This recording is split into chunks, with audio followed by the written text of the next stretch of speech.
Assalamualaikum warahmatullahi wabarakatuh. Tapi pun. Assalamualaikum warahmatullahi wabarakatuh. Ya pun. Halo teman pemilih, selamat datang kembali di podcast KPU Provinsi Lampung, Opini, Obrolan Pemilu Terkini. Saya Nurah Mariftiani akan menemani Anda selama beberapa menit ke depan untuk membahas sebuah topik yang sangat krusial dalam demokrasi kita, yaitu bagaimana menjaga integritas pemilu. Dan kali ini kita akan bedah tuntas peran vital dari sebuah lembaga yang mungkin namanya sering kali kita dengar, tapi belum terlalu paham fungsinya secara detail seperti apa. Lembaga itu adalah Dewan Kehormatan Penyelenggara Pemilu atau biasa kita singkat DKPP.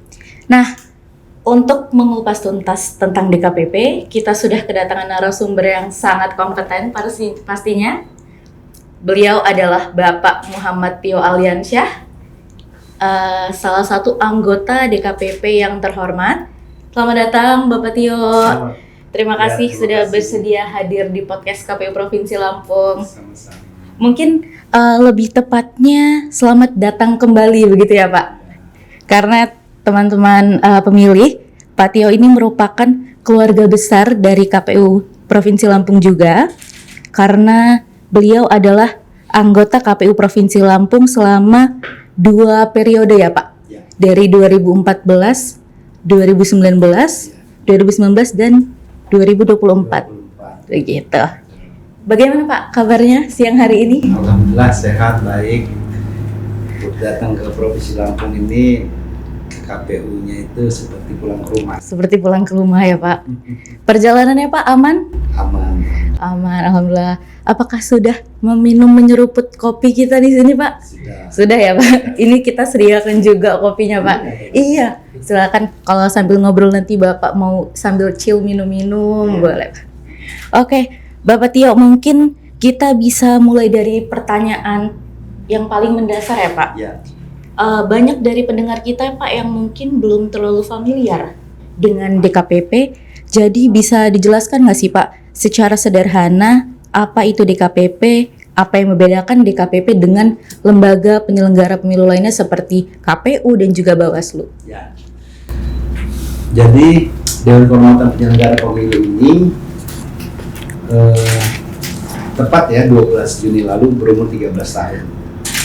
Artinya ini lembaga yang paling belakangan ya, setelah KPU, Bawaslu, baru DKPP. Nah kemudian DKPP ini dalam Undang-Undang Pemilu Nomor 7 Tahun 2017 ini menjadi satu kesatuan fungsi penyelenggaraan. Kalau KPU itu kan menyelenggarakan secara teknis semua tahapan pemilu maupun pemilihan kepala daerah. Kemudian Bawaslu melakukan pengawasan dari semua tahapan penyelenggaraan pemilu dan pilkada yang dilaksanakan oleh KPU. Nah, sedangkan DKPP tugasnya ini memastikan tegaknya integritas dan kode etik penyelenggara pemilu. Jadi ada masing-masing tugas dari 3 lembaga ini, dan DKPP ini untuk memastikan tegaknya etika dan integritas penyelenggara pemilu yang terdiri dari 13 unsur. Kalau integritasnya itu mandiri, jujur, adil, dan akuntabel. Sedangkan tuntutan untuk profesionalnya itu efektif, efisien, kemudian berkepastian hukum, kemudian berkepentingan umum, kemudian aksesibilitas. Nah itu bagian dari profesionalisme. Jadi tuntutan profesionalisme itu yang harus dijalankan oleh semua jajaran penyelenggara. Nah, sedangkan dia berdiri ya, jadi DKPP ini berdiri berdasarkan Undang-Undang Penyelenggara Pemilu Nomor 15 Tahun 2011. Itu DKPP itu terdiri dari 3 unsur. Ada dari unsur masyarakat yang diusulkan oleh Presiden, ada dari unsur masyarakat yang diusulkan oleh DPR, dan yang terakhir ini ex officio dari KPU dan Bawaslu. Jadi anggota DKPP ini berjumlah 7 orang, tapi yang tetap 5 orang. 2-nya itu ex officio dari KPU dan Bawaslu. Nah awalnya DKPP itu dalam undang-undang penyelenggara pemilu lalu itu kewenangannya itu tidak seperti dalam undang-undang pemilu yang sekarang. Jadi dulu di KPP itu awal berdirinya tidak memiliki kewenangan untuk membentuk peraturan, tapi sekarang di KPP diberi kewenangan untuk membentuk peraturan DKPP. Maka dulu kalau bicara tentang kode etik penyelenggara pemilu itu ada peraturan bersama antara KPU, Bawaslu dan DKPP. Tapi sekarang sudah ada peraturan DKPP yang mengatur tentang kode etik dan pedoman perilaku penyelenggara pemilu, yaitu peraturan DKPP nomor 2 tahun 2017 yang harus dijalankan, dipatuhi, ditaati dan dilaksanakan semua jajaran penyelenggara pemilu, termasuk juga jajaran sekretariat. Jadi itu untuk aturan itu berlaku untuk semua jajaran penyelenggara pemilu, termasuk jajaran sekretariatnya juga. Itu sampai tingkat badan ad hoc, mulai dari kecamatan, desa sampai dengan KPPS itu berlaku. Nah kemudian dulu anggota DKPP ini 7 orang ini semua dilantik oleh presiden. Tetapi berdasarkan undang-undang pemilu yang dilantik oleh presiden itu 5 orang, 2 orang ini ex officio tidak dilantik. Ex officio ini dari Bawaslu 1 orang dan dari KPU pusat 1 orang. Ini tidak dilantik karena dia sudah dilantik menjadi anggota KPU dan anggota Bawaslu, sehingga bisa berganti kapan saja untuk ex officio dari KPU dan Bawaslu di tingkat pusat. Nah kemudian ada 3 hal yang menjadi tanggung jawab yang harus dilaksanakan oleh DKPP. Yang pertama itu adalah tugas, yang kedua kewenangan, dan ketiga adalah kewajiban. Nah, tugas DKPP ini menerima pengaduan dari peserta pemilu atau peserta pilkada, kemudian dari tim kampanye, dari masyarakat, dari pemilih, dari organisasi, dan bisa menerima rekomendasi DPR, kemudian melakukan verifikasi terhadap pengaduan yang diterima. Nah, sedangkan kewenangan DKPP, kewenangannya itu bisa memanggil pengadu dan teradu, memanggil para pihak itu pengadu teradu, pihak terkait, kemudian mengangkat sumpah bagi saksi ataupun ahli, kemudian melakukan pemeriksaan dan akhirnya memutus perkara dan memberi sanksi. Itu kewenangannya. Sedangkan kewajiban di KPP harus menjaga independensi, netralitas, kemudian di KPP ini bersifat pasif. Jadi di KPP ini tidak sama seperti Bawaslu. Kalau Bawaslu ini sifatnya aktif, mendapatkan informasi melalui media, melalui SMS ataupun WhatsApp, itu bisa dijadikan informasi awal dan kemudian ditelusuri. Kalau di KPP betul-betul bersifat pasif, hanya menerima pengaduan yang resmi. Yang resmi seperti apa? Dia harus memenuhi pengaduan yang sudah diatur dalam pedoman beracara di KPP. Pedoman beracara di KPP itu sudah ada di peraturan DKPP nomor 3 tahun 2017. Nah ini itu harus terpenuhi. Kalau pengadu itu harus mengisi formulir, harus menyertakan identitas lengkap, harus menyertakan alat bukti, kemudian menyertakan saksi. Kalau dia memintakan kuasa hukum, maka dia harus menggunakan surat kuasa, kemudian kronologis dalam pengaduan yang disampaikan ke DKPP seperti apa. Dan DKPP hanya menerima pengaduan dari seluruh unsur masyarakat tadi hanya untuk penyelenggara pemilu. Jadi ada beberapa juga pengaduan yang disampaikan ke DKPP itu tidak memenuhi legal standing karena yang dilaporkannya itu bukan penyelenggara pemilu, tapi yang dilaporkan itu tim seleksi KPU, tim seleksi Bawaslu di daerah, bahkan yang dilaporkan itu mantan KPU ada juga. Nah itu sudah tidak memenuhi unsur lagi, sehingga itu tidak memenuhi syarat dan pasti gugur dan ditolak. Jadi itu yang menjadi tugas, kewenangan, dan kewajiban. Jadi pasifnya DKPP itu hanya menerima pengaduan, Tidak bisa di KPP ini dapat EWA, dapat SMS, atau pengadunya tidak menyertakan identitas yang jelas kemudian kita melakukan pemeriksaan, tidak bisa. Makanya di KPP dalam menerima pengaduan, ketika dia sudah lengkap cara administrasi pengaduan, kita lakukan verifikasi administrasi. Kalau lengkap verifikasi administrasi, kita lakukan verifikasi material. Nah, verifikasi material ini memastikan apakah ini penyelenggara pemilu yang masih aktif atau sudah tidak aktif, atau jangan-jangan pengaduan ini memang sudah pernah diputus oleh DKPP, itu yang kita periksa. Atau jangan-jangan tidak ada dugaan pelanggaran etika yang dilakukan, itu yang kita lihat, kita mulai. Nah, kalau verifikasi materialnya ini terpenuhi, maka kita keluarkan nomor register perkara untuk kita siapkan waktunya dalam melakukan sidang pemeriksaan. Nah, sidang pemeriksaan ini pun kita lakukan itu melalui 3 cara. Ada yang secara luring, itu dilakukan di Jakarta kalau teradunya itu penyelenggara pemilu di tingkat pusat, atau teradunya itu penyelenggara pemilu di tingkat pusat dan penyelenggara pemilu yang ada di daerah, di provinsi atau kabupaten. Itu sidangnya di Jakarta. Tetapi kalau pengadunya itu, teradunya itu adalah penyelenggara pemilu di tingkat daerah, provinsi maupun kabupaten kota, baik Bawaslu maupun KPU, maka DKPP yang akan melakukan sidang pemeriksaan di daerah. Sekarang siapa yang membantu DKPP dalam melakukan sidang pemeriksaan? Nah, DKPP memiliki tim pemeriksa daerah.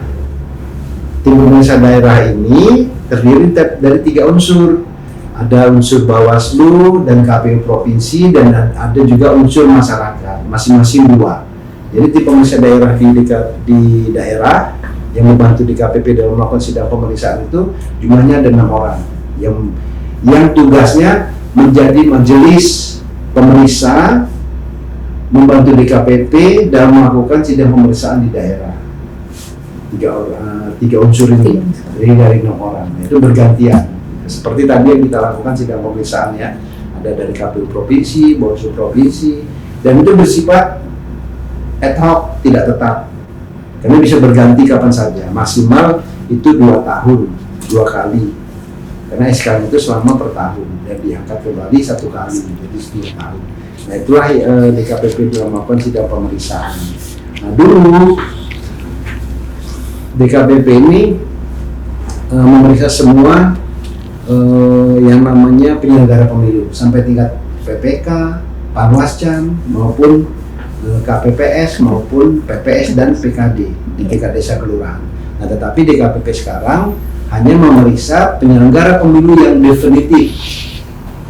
Jadi kalau laporannya itu PPK dilaporkan ke DKPP, itu kita kembalikan ke KPU. Kalau Panwascam dilaporkan ke DKPP, itu kita kembalikan ke Bawaslu.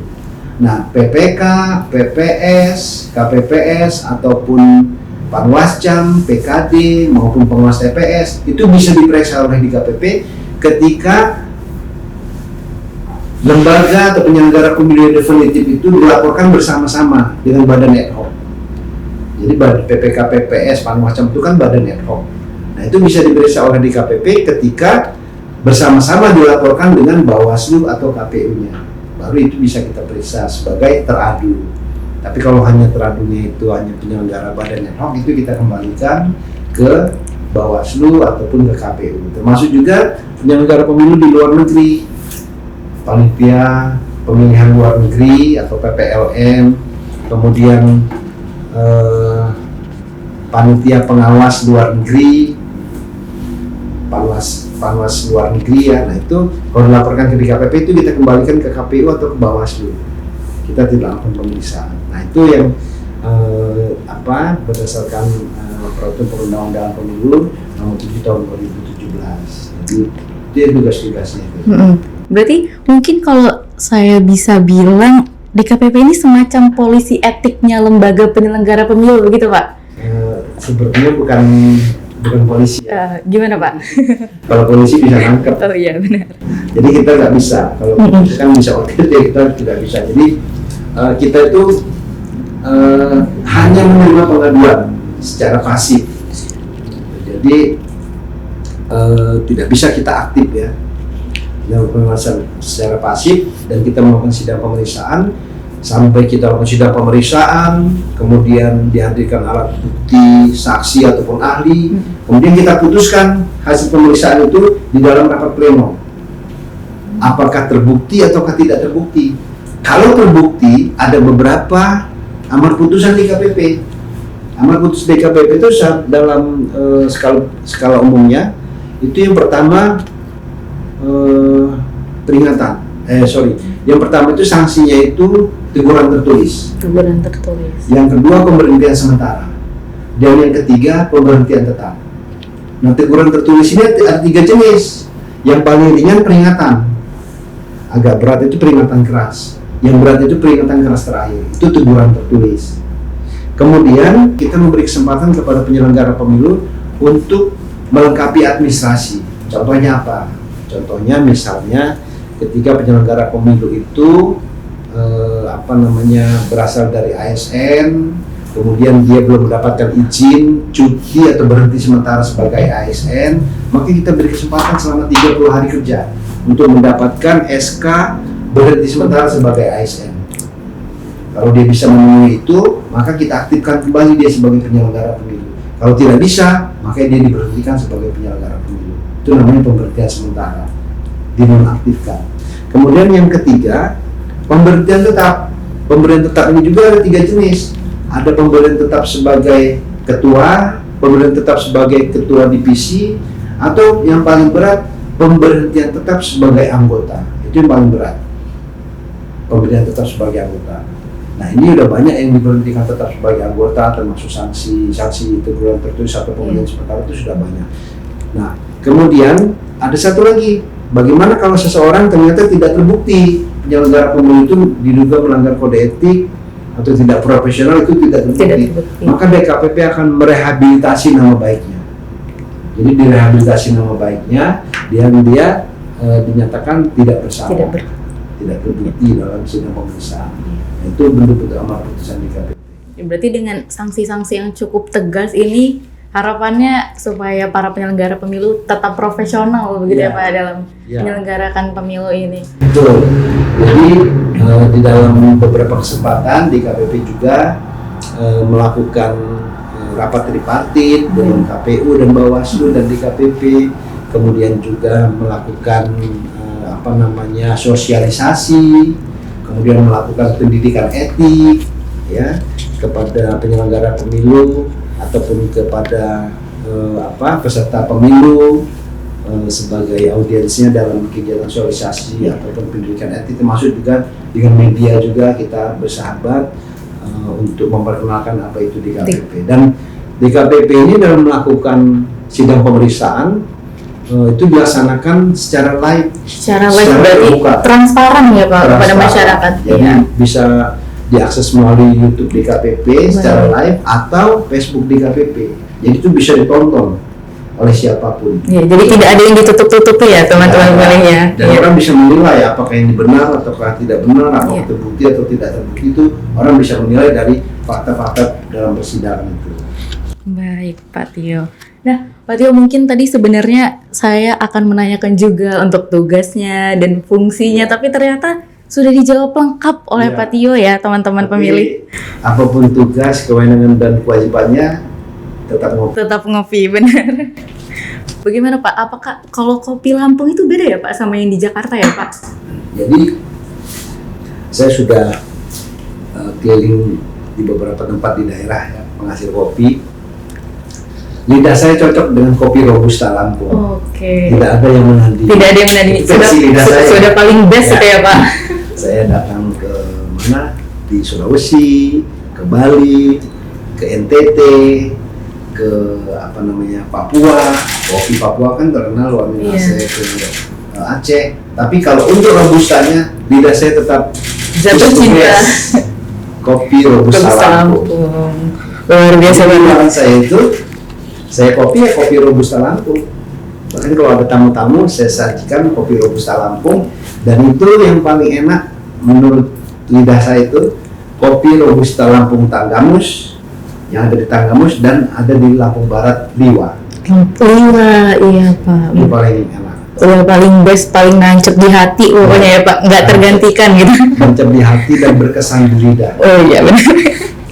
Oke Pak Tio, mungkin ini saya akan bertanya sedikit yang pribadi, mungkin bisa dibilang seperti itu, karena saya juga penasaran ya Pak, selama Bapak tergabung dengan DKPP, apakah ada tantangan tersendiri begitu Pak yang dihadapi dalam menjalankan tugasnya? Bisa diceritakan Pak? Ya, jadi menjadi anggota DKPP itu, saya menjadi anggota DKPP ya, itu ketika saya masih aktif sebagai KPU Provinsi Lampung. Berarti di sini ya Pak ya? Jadi saya aktif sebagai KPU Provinsi Lampung yang mestinya berakhir di tahun 2024 di bulan Oktober, tapi saya dilantik menjadi anggota DKPP itu di bulan September tahun 2022 oleh Bapak Presiden Jokowi.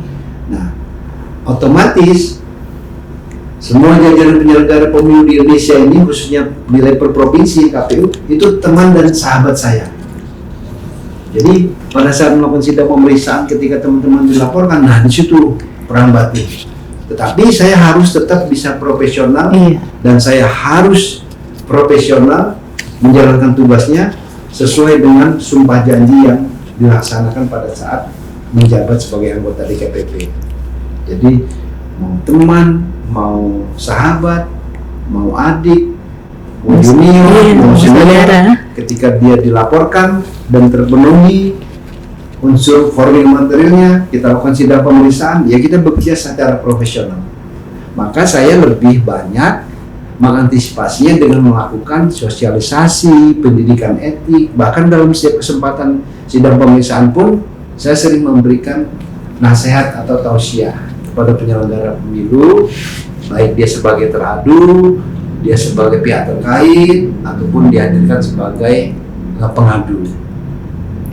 Sering kita berikan nasihat dan tausiah. Jadi tantangannya lebih ke di diri sendiri ya Pak, untuk tetap profesional siapapun yang dilaporkan ke kita, seperti itu ya Pak.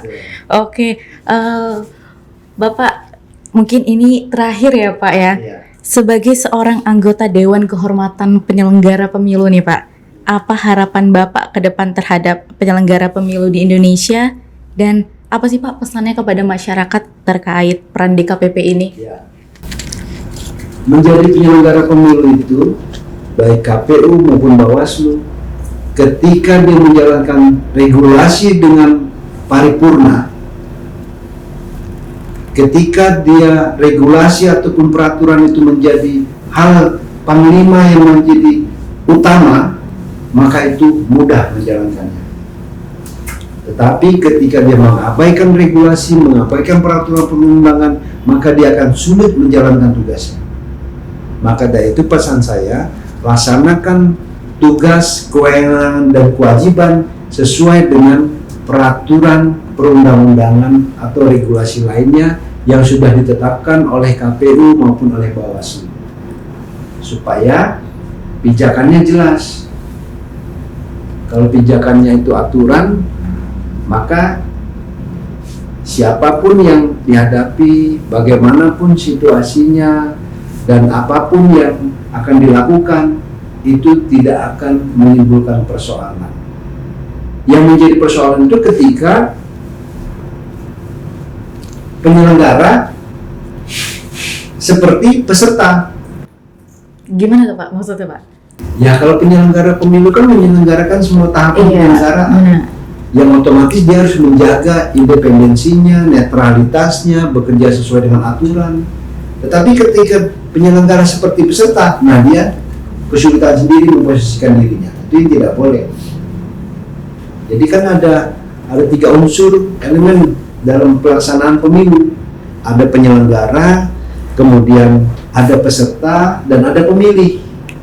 Nah posisi penyelenggara itu harus betul-betul berdiri tegak dengan aturan, karena dia sebagai penyelenggara pemilu melaksanakan tahapan secara tertib sesuai dengan prinsip-prinsip penyelenggaraan, melaksanakan semua tahapan harus efektif dan efisien, berpedoman kepada semua peraturan.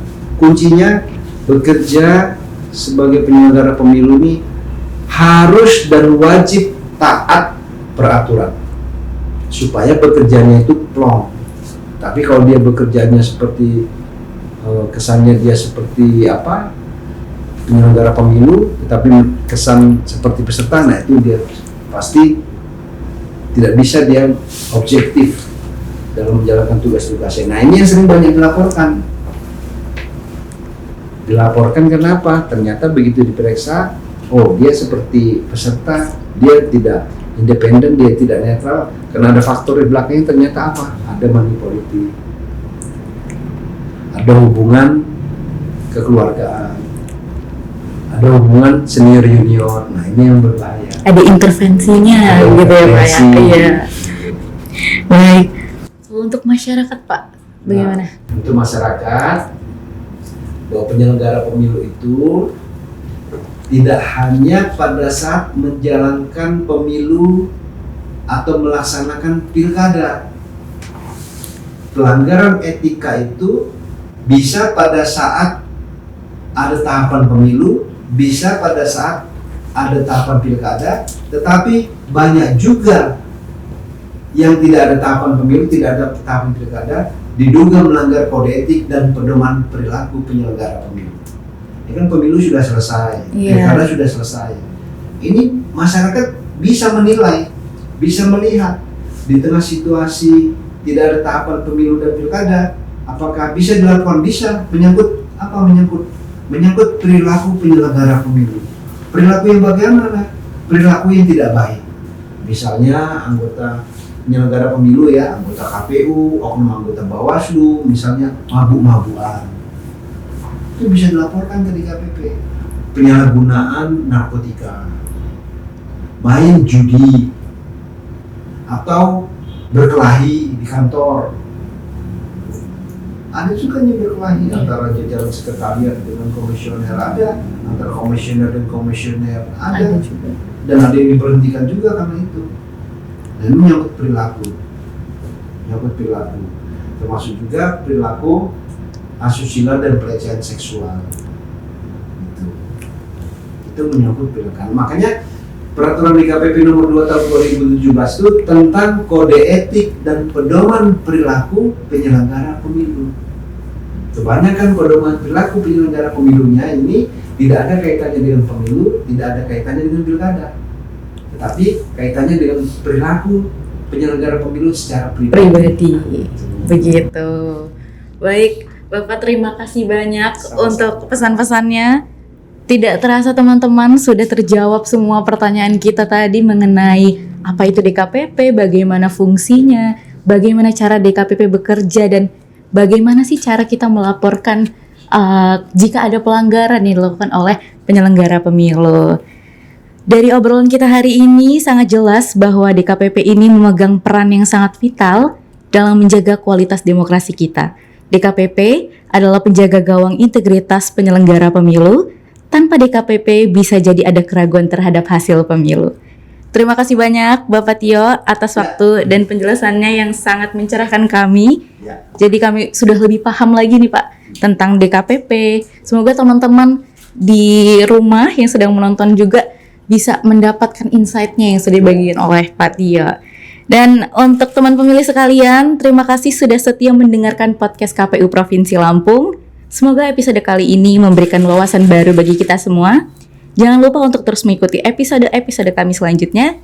Sampai jumpa, saya tutup. Wassalamualaikum warahmatullahi wabarakatuh.